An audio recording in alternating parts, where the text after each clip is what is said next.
Hi everyone, welcome to the Ravit Show. I'm Yor, the new Relic Advanced 2026, and I'm super excited to be with Brian Yor, who's the CPO at New Relic. Brian, first of all, congratulations on all the great announcements that you all have made today.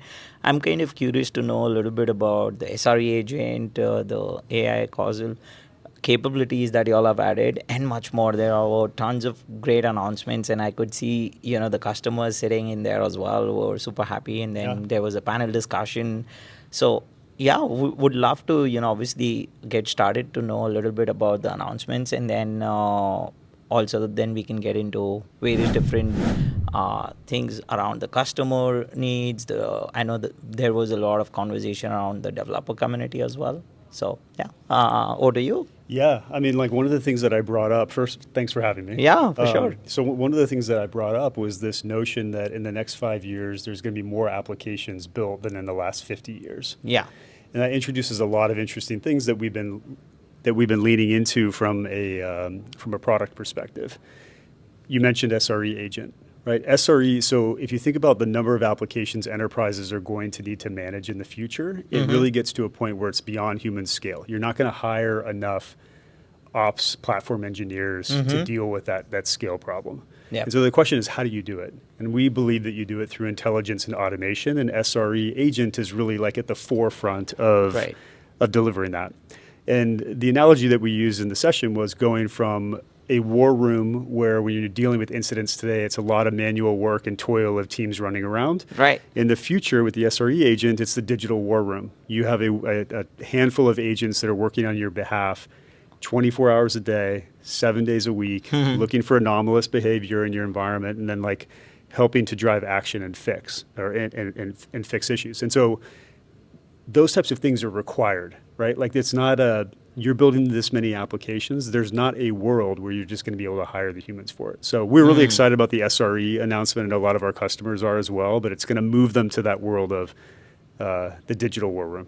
Yeah, I feel like one thing that I also hear from customers and obviously the enterprise leaders is more around the lines where they feel like agents are good. Now we're kind of getting into the world of, as you say, there will be agents who would be working 24/7, and those agents is something that they feel is how do we trust them with the business ROI? And I'm pretty sure that is one question you get a lot when you talk to customers as well.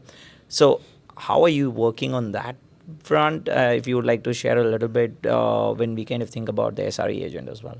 Well, and I think there's maybe two different worlds, right? The SRE agent I look at is digitalizing kind of what has been an operational backroom thing, right? Like you have outages, you need to have teams that are figuring out how to resolve those.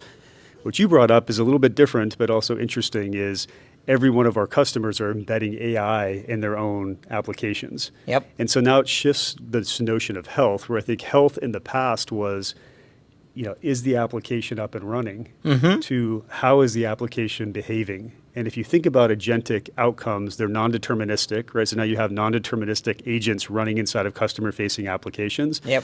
And failure in that world is often silent. Right? Like the wrong recommendations can be coming back. Like there's just there's little toxic responses that can happen when you're going through like a chat conversation. Right. I had one recently where I was so frustrated with the chat conversation that I eventually said, this is my own personal life, I eventually said this interface just sucks. And then they're like, hey, we're going to route you to talk to someone now. Yeah. Right. But exactly. but it becomes you need to be able to monitor and understand what's happening in that interaction. Very true.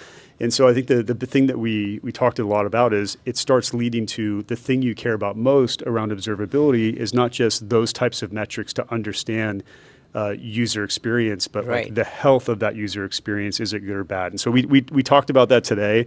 Some of the things that we announced around that is agentic monitoring. And that moves us from just looking at some of the underlying technology that supports AI to getting into understanding some of those metrics you mentioned. I love it. These are fantastic insights. I'm kind of also curious to learn a little bit about the customers. What should they be, with all the announcements that you all have made today?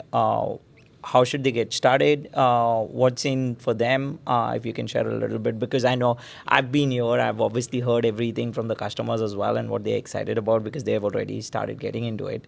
But just for our audience, would you like to share about, what's in for the customers? I mean, a couple of things. Number one, just turn on the SRE agent. It's a very easy thing to enable, and you can just start testing it out, right? Like, hey, these alerts are coming in, Right. SRE is running, it's coming up with some recommendations, Yep. right? And like use that as a way to optimize. So that's a very quick win.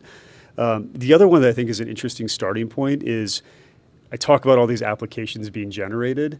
There's a real problem in the enterprise, and I'd call it AI as a black box, of just knowing what's out there. Yep. And for every one of our customers that are already instrumenting their applications using New Relic, getting access to that visibility is default. You just have to turn it on and start using it.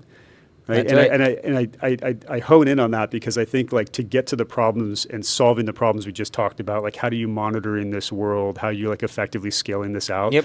There's a core fundamental of just understanding what's out there. What are all the agents that deployed? What models are they using? Which applications are they connected to? Who owns those applications? Right? Like you need to kind of root in that like I understand what's out there before you can start doing cool things on top of it. Yeah. No, I love it. Just making sure where they have an assistant, there's an agent who can do so much for them, just helps them boost their day-to-day work as well.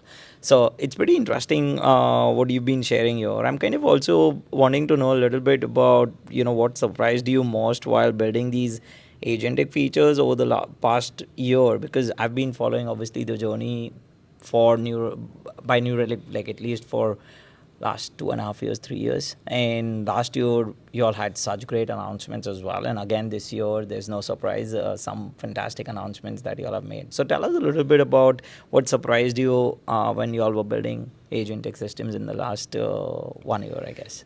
Yeah, I'd say the biggest thing is just how fast the generalized models are moving. Right, because so I think there's a world of like everyone kind of going after these specialized models for domain-specific use cases, and so we tested against a lot of those over time, even with things like the SRE agent. And then like a new version of a model comes out, and you're like, hey, let's test those same scenarios against the model, and you're like, damn, the results are just as good. Yeah, and so exactly. I think what we learned as part of that is to really lean into those generalized models, right? And I think the thing that you then look for is how do you drive consistency and response for those models? So what I think the world you don't want to be in, and maybe this is the starting point of the world a couple of years back, is everyone trying to build their own model as the differentiator.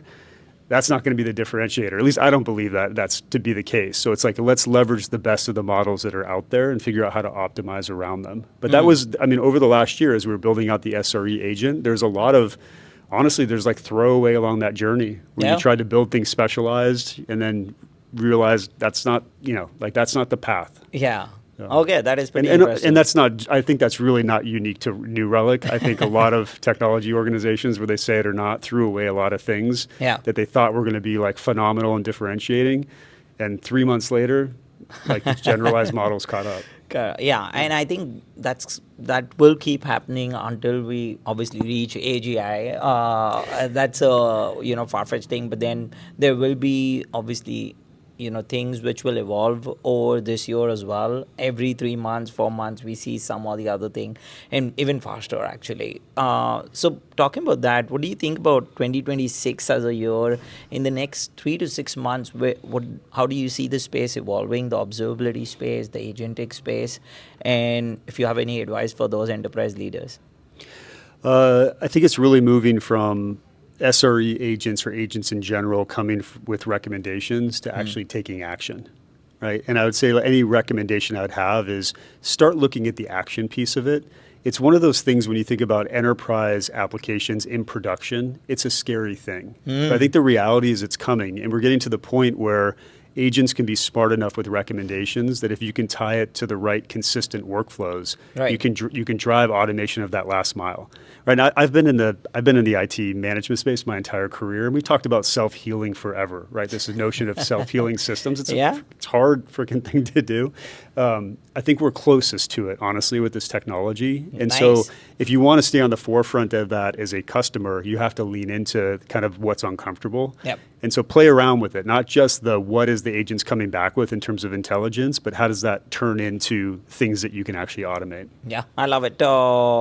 Brian, one last question that I have for you is for those who are watching us and who wish to follow you, which is the best place? LinkedIn is the best place to follow you, stay updated with all the announcements. LinkedIn's the best. I'm not, Okay. in general, not a huge social media guy. I'll admit that. You've been building things behind but the scenes, so I understand yeah, totally. yeah, but definitely LinkedIn. Okay, Like, fantastic. it's the place And to be. I'm pretty sure there's a ton of content that New Relic kind of puts together in terms of blogs, ebooks, white papers. Absolutely. And So- I know, just as example today, there's a blog that I posted that goes Exactly. through the entire launch. Yeah, we'll be making sure to share that blog as well with our audience so they can get more in-depth understanding about the announcements that were made.